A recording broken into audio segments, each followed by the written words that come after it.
Alam mo ba na sila ang mga kilalang celebrity na nagmamay-ari ng Bulgari Serpenti Viper Necklace?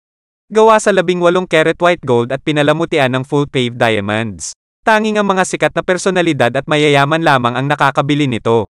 Hindi nakakagulat na naging paborito ito ng mga bituin. Gayunpaman, ang karang yan ay may halaga dahil ang nakamamanghang piraso na ito ay nagkakahalaga ng 8.7 million ayon sa opisyal na website ng Bulgari. Isa na dito si Heart Evangelista, walang duda na mayroon itong espesyal na lugar sa puso ni Heart Evangelista. Nakasuot siya ng kapansin-pansing necklace na ito sa iba't ibang okasyon na nagpapatunay na isa ito sa kanyang paborito sa kanyang mga koleksyon ng alahas.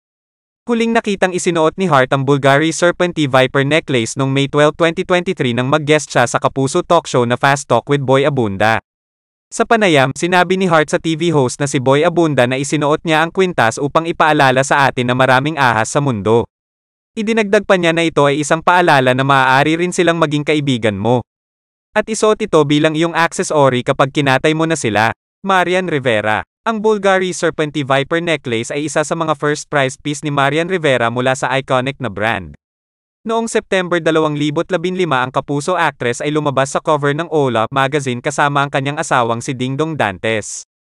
Isinuot ni Marian ang necklace at ang magkatugmang hako nito na nagkakahalaga ng 2.1 million pesos. Jinky Pacquiao. Noong January 2023, ipinagmamalaki ni Jinky Pacquiao ang sarili niyang Bulgari Serpenti Viper Necklace habang dumedalo sa isang kasal sa General Santos City.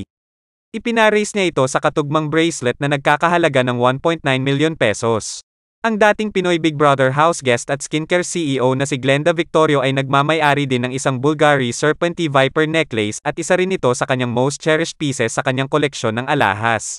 Sa isang post sa TikTok noong May 21, 2023 buong pagmamalaking ibinunyag ng Pinay entrepreneur na binili niya ang Bulgari Serpenti Viper Necklace bilang isang well-deserved reward para sa kanyang pagsusumikap sa buhay. Sa caption ng kanyang post, isinulat niya na pagkatapos ng napakahabang nakakapagod na mga business trips, oo na may S.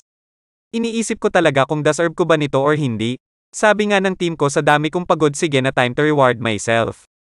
Hindi ako pala post kung ano yung nabibili ko para sa sarili ko, pero this time, worth to share siya para ma-inspire tayo to work harder and reward ourselves sometimes. Sa isang kasiya siyang sorpresa sa Mother's Day noong May 2023, ang businesswoman turned TikTok content creator na si Kim Abellar ay binigyan ng isang nakamamanghang Bulgari Serpenti Viper Necklace ng kanyang partner na si Tom Manitan, ang presidente at CEO ng iFern.